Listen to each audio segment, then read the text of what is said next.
নাহমাদুহু ওয়া নুসাল্লি আলা রাসূলিহিল কারীম আম্মা বা'দ। আমরা নামাজের আজকে একটা ইম্পর্টেন্ট পার্ট নিয়ে ইনশাআল্লাহ আলোচনা করব। সেটা হচ্ছে নামাজের খুজু বলতে কি বোঝায়। আমরা নামাজ পড়ি তো ঠিক, কিন্তু নামাজের ভিতরে আমাদের একাগ্রতা এবং মনোযোগ অনেক কম থাকে অনেক ক্ষেত্রেই।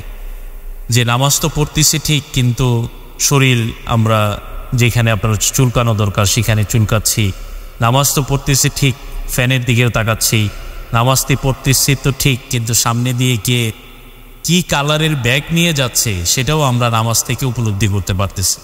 ইভেন এমন হয় যে অনেক সময় নামাজের ভিতরে থাকা অবস্থায় নামাজের বাহিরের কোনো জিনিস দেখে নামাজি তার কতক্ষণ হেসে নেয়। বাহিরের কোনো বিষয় যেটা সে দেখে হাসি উদ্রেক হয়, এরকম কোনো বিষয় নিয়ে হাসতেছে, আবার নামাজও পড়তেছে।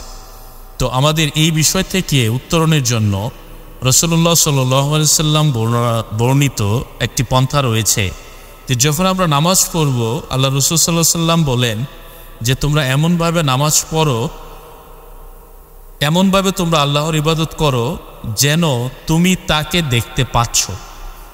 অর্থাৎ আপনি যখন পৃথিবীর কোনো প্রেসিডেন্টের দরবারে যান, তখন প্রেসিডেন্ট যখন আপনার সামনে দাঁড়ানো থাকে, তখন আপনার ভিতরে যেই ধরনের একটা কম্পিত দণ্ডায়মান অবস্থা থাকে, আপনাকে থিঙ্ক করতে হবে যে আপনার ক্রিয়েটর, যে শুধু আপনার ক্রিয়েটর নয়, যে আপনার দেশের ক্রিয়েটর, যে শুধু আপনার দেশের ক্রিয়েটর নয়, যে সমগ্র বিশ্বের ক্রিয়েটর, শুধুমাত্র সমগ্রের বিশ্বের ক্রিয়েটর নয়, সমগ্র মহাবিশ্বের যিনি ক্রিয়েটর, নট অনলি মহাবিশ্ব, যিনি জান্নাতের ক্রিয়েটর, যিনি জাহান্নামের ক্রিয়েটর, যিনি ফেরেশতাদের ক্রিয়েটর, যিনি আসমানের ক্রিয়েটর, যিনি জমিনের ক্রিয়েটর, যিনি সমস্ত মাখলুকের ক্রিয়েটর, সমস্ত কিছুর মালিক, যে তার সামনে যখন আপনি দণ্ডায়মান হইলেন, তখন আপনাকে কি ধরনের ভঙ্গিতে দাঁড়ানো উচিত সেটা আপনাকে দিল থেকে অনুধাবন করতে হবে।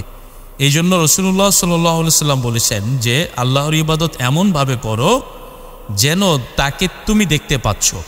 আর যদি এই অবস্থায় তুমি পৌঁছাইতে নাও পারো, এই অবস্থা যদি তোমার ভিতরে না আসে, তাহলে অন্তত এতটুকু তুমি অনুধাবন করো যে তিনি তোমাকে দেখছেন। এই ফিলিংসটা তোমার ভিতরে তোমাকে নিয়ে আসতে হবে। যদি আমরা রাসূলুল্লাহ সাল্লাল্লাহু আলাইহি সাল্লাম বুখারীর হাদিস যেই কথাটি বলেছেন যে তুমি আল্লাহকে দেখছো, অথবা যদি তুমি সেটা নাও পারো, তাহলে আল্লাহ তোমাকে দেখছেন, এই ফিলিংসটা তোমার ভিতরে আনতে হবে।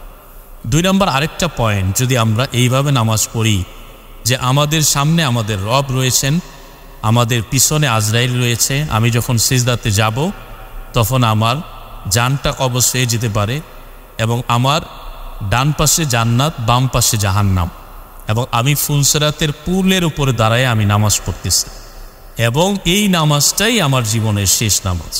এরপরে আমি আর হয়তো কোনো নামাজ পড়তে পারবো না। আপনি যখন এই ফিলিংসটা আপনার হৃদয়ে আনবেন যে আমি এমনভাবে নামাজ পড়তেছি, আমার ডান পাশে জান্নাত, বাম পাশে জাহান্নাম, আমার সামনে রব দাঁড়ানো, এবং নামাজ পড়ার পরেই আমাকে আজরাইলের হাতে সোপর্দ হতে হবে, এই ফিলিংসটা যদি আপনার ভিতরে থাকে, তাহলে আপনার জন্য নামাজের এদিক সেদিক তাকানোটা, ওদিক সেদিক ঘোরাফেরাটা আপনার জন্য সহজ হবে না, অনেক কঠিন হবে। 3 নম্বর আরেকটা পয়েন্ট, আপনি যাই নামাজে পড়তেছেন, ধরেন আপনি পড়তেছেন আলহামদুলিল্লাহ রাব্বিল আলামিন, সমস্ত প্রশংসা আমার রবের জন্য, সমস্ত প্রশংসা আল্লাহর জন্য। আপনি যখন পড়েন, এই কথার উত্তর কিন্তু আপনার রব আপনাকে দেয়, কিন্তু সেটা হয়তো আপনি শুনতে পাই না, আমাদের সেই ঈমান নাই। আমার রব প্রত্যেকটা কথার উত্তর আমাদেরকে দেয়। তো আপনি যখন পড়বেন আলহামদুলিল্লাহ রাব্বিল আলামিন, সমস্ত প্রশংসা, এখানে যখনই আপনি রবের প্রশংসা করতেছেন, এখানে আপনার সন্তান আসতে পারবে না, এখানে আপনার ঘর আসতে পারবে না, এখানে আপনার চাকরি আসতে পারবে না, এখানে আপনার বিজনেস আসতে পারবে না, এখানে আপনার বিজনেসের প্রফিট অর লস এখানে আসতে পারবে না।